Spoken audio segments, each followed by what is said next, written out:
Hey everyone, it is Havo High here, bringing you another video on Dragon Ball Z Dokkan Battle. I am talking kind of low, hopefully you guys can hear me, because it's pretty late right now recording this video, but gotta bring out the news here. We finally got the leader skills for Super Saiyan 4 Gogeta and for Mega Shenron. The banner is going to drop in a sense tomorrow or within about 12 hours from where I'm recording this video. And it's going to be in a sense the new meta, and it's going to be based on categories, and it's something I kind of predicted in my Havo cards, my previous videos. But I think this is the right way to go, and we're going to talk about these cards and how it's going to kind of change the current meta. It's not too overpowered because how they're setting it up, but there's still going to be amazing cards. So let's go ahead and start first with talking about Super Saiyan 4 Gogeta. And Super Saiyan 4 Gogeta, the leader skill is going to be +3 to Ki and HP attack defense 150. So these are going to be 150 leaders for a particular category. In this case, is going to be the fusion dance. Now there was a little bit of lost in translation when it first leaked out on JP because people thought it was fusion. And if you added all fusion cards, this team would be just crazy overpowered because you're adding Super Saiyan.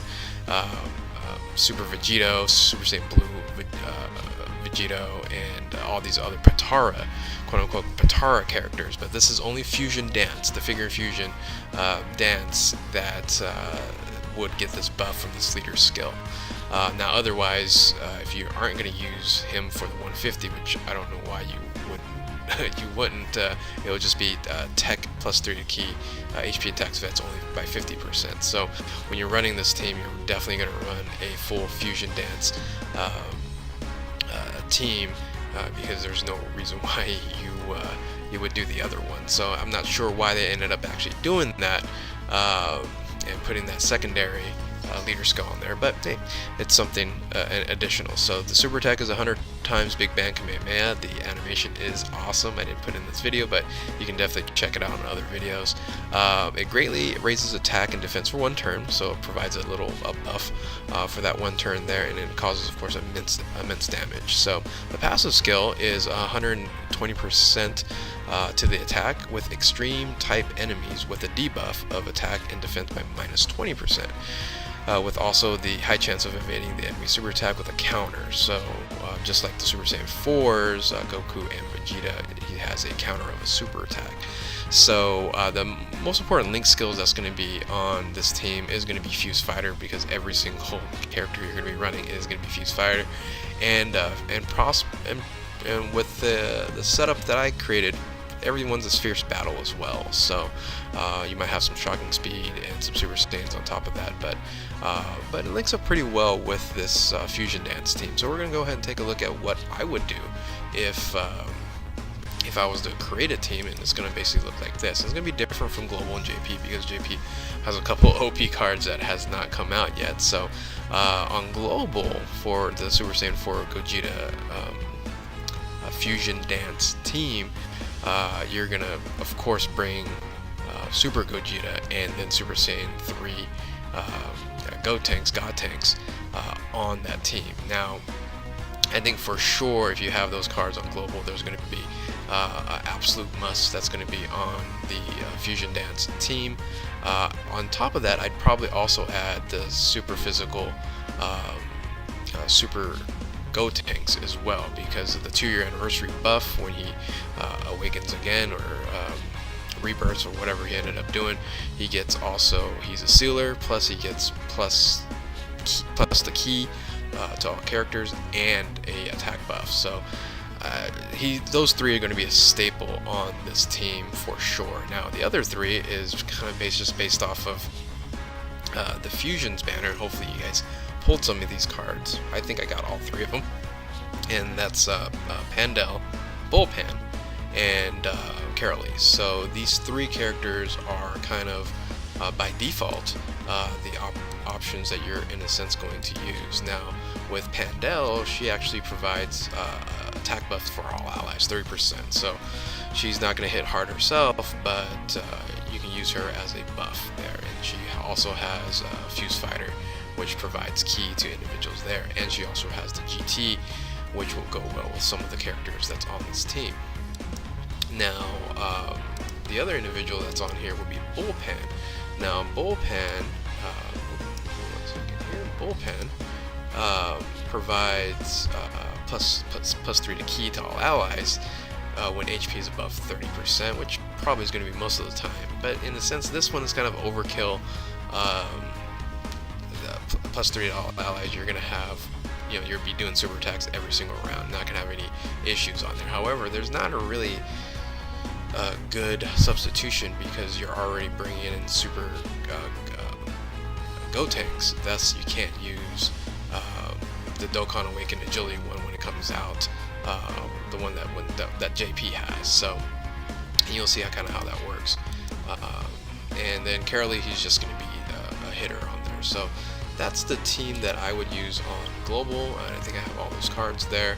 And now on JP, it's a little different.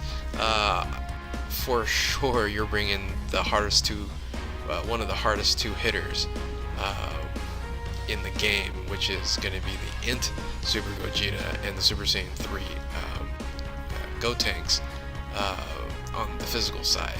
Now, since you were using the Super Saiyan 3 on the physical, you can't use God Tanks, so you actually will then bring in the adult God Tanks, which is the tech card there. So that's an amazing card. Those three are going to be great, along with the 2-year anniversary Super Saiyan God Tanks on there. So because I think that doesn't, because of this the adult one, you can use both on the same team. I'm sure that's the case. So you're also going to bring Bullpen for key again, or you could bring in actually, once again, you can't bring in because you're using the Super Saiyan Go Tanks there. And then the non-Super Saiyan Go Tanks would be kind of the final one on the strength, and just kind of keeping it as a rainbow team. Now you could probably add other cards in there, but I like to kind of keep it as a rainbow. So those would be the teams that I would actually do for Global and JP on the Super Saiyan 4 Gogeta. But now, in my opinion, we're going to kind of switch gears here and talk about Omega. In my opinion, I think Omega Shenron, this card is crazy because of the team that you're able to create.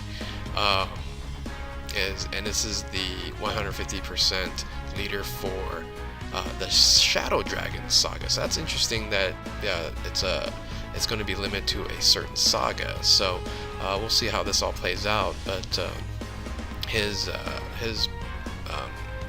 super attack provides a debuff, greatly lowers defense. And we know that it's been some issues with greatly lowers defense. It's supposed to be 50%, but it's kind of not doing that. We'll see how that dynamic works when this card comes out. His super attack is the minus energy of evil, 120% attack, but all enemies. So here's kind of the goofy thing, is all enemies attack and defense minus 20%, whereas Gogeta is only extreme type. So I was thinking it would make sense to be super type, but his passive is, in my opinion, much better for that debuff because it's all enemies, whether it's super or extreme type. So, and also he launches an additional attack which has a chance to become a super attack. I think that's tremendous, and in my opinion, this card, especially his passive skill, is better than Gogeta. Tell me what you guys think on the comments below. I would love to hear that. So the link skills that it's going to be more focused on is going to be GT. All these cards that you're going to be using here is going to have the GT link, and then Fierce Battle. So actually, not everything is going to have Fierce Battle. And some of these will actually have the Shadow Dragons as well. So let's go ahead and look at the teams that I would make. Actually, it's going to be really one team because on JP and Global, I think it would be the same team on both. And that is... it's crazy that you can do this because it's a part of the Shadow Dragons saga, is you can actually have Super Saiyan 4 Gogeta on the team for Omega, which once again, that kind of didn't make any sense because you're having such an OP card on there, and then you're going to add the passives together. We'll talk about that in a bit, and it doesn't make any sense on these debuffs because it's crazy. So on top of that, you also get to add a Super Saiyan 4 Vegeta on this team. Now Goku was introduced prior to the Shadow Dragons, so that's why Goku is not actually a part of the Shadow Dragons saga. So that would be crazy OP if you had Gogeta, Super Saiyan 4 Goku, and Vegeta on there. Gogeta, Vegeta, and Goku all on the same team. That would be crazy. But the support cards that are amazing that came out in the Super Saiyan 4 banners, which is the Physical Pan and the Strength Trunks, you can use those on this team, and they're both amazing, and will link up very well with those other cards. On top of that, you also have Shenron, which is going to be Omega Shenron's best friend. And then just to kind of keep it as a rainbow team, I was looking for an int card, and there wasn't much options there. You can use Nova Shenron here, but then you wouldn't have a balanced rainbow team. But Nova Shenron is an option here versus Frost Shenron, which is just a traditional SSR, and you won't have Fierce Battle on his Link skills. So, but on JP and Global, I would pretty much use the same team, and in my opinion, I think this is a better team. Now I'm going to tell you why. Because of the debuff. This is, the Super Saiyan 4 Gogeta team. Kind of go back over here to the Gogeta team. When you look at this team, it's going to be a lot of hard hitters, but in reality, there's only kind of 2 hard hitters or 3 hard hitters on JP, but it's going to be primarily offense. If you look at this here, I'm going to actually switch to a different slide here. It's the debuffing. All enemies for Omega himself, all enemies have the attack and defense minus 20%. That's going to be flat out the leader skill. If you have another Omega as a friend, that's 40% on all enemies attack and defense. Already that is broken. That's crazy. And then if you and then the characters on top there, all of these individuals, when they super attack, they greatly lowers defense. Now we kind of know it's, like I said, it's kind of broken a little bit, and it's not working properly. But man, if they fix it, you're going to be one-shotting a lot of these bosses here. Now remember, on top of that, you're also getting having the opportunity to run Super Saiyan 4 Gogeta on this team. Thus, if you're fighting an extreme type, right? If you're typing extreme type, that's another attack and defense minus 20%. Now you're at 60% if you're running dual Omega Shenron physicals, and you're fighting an extreme type with that Gogeta. That's 60% attack and defense subtracted from the enemy. That is crazy. Now if you add Frost Shenron, and Frost Shenron actually then just if he attacks an individual, the enemy's attack and defense reduces another 20%. Now we're at 80% attack and defense minus. And then finally, Shenron, his passive is all enemies minus 30%. So let's kind of add all this together. If you fight somebody who is an extreme type, you would get attack and defense. I'm sorry, let's look at attack first. Attack minus 20%, 20%, and if you actually attacked them, 20%, 20%, it's 80%.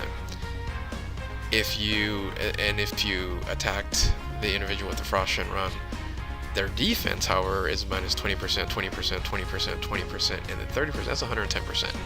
So I don't know how that math works, but I don't know if it's percentage off of the glass percentage. But that's already broken. 110%, that means that it would have 0 defense, and you would just rock and destroy that enemy. So we'll kind of see how it works. It's going to be very interesting, and of course, almost every single person on the team greatly lowers defense as well. So, in my opinion, the Omega Shenron card, with being able to run Super Saiyan 4 Gogeta on the same team, is kind of broken. Tell me what you guys think. This is basically the summary of these 2 cards. I'm excited to pull and hopefully get both of them and run these teams, because this is definitely going to be the new meta. As 150 leads, they're just going to be way overpowered, even though they're limited in what you can actually use card-wise. So, but anyway, thank you guys for watching. Feel free to like, subscribe, and comment below. And we will catch you next time. Keep on Dokkanning. Later.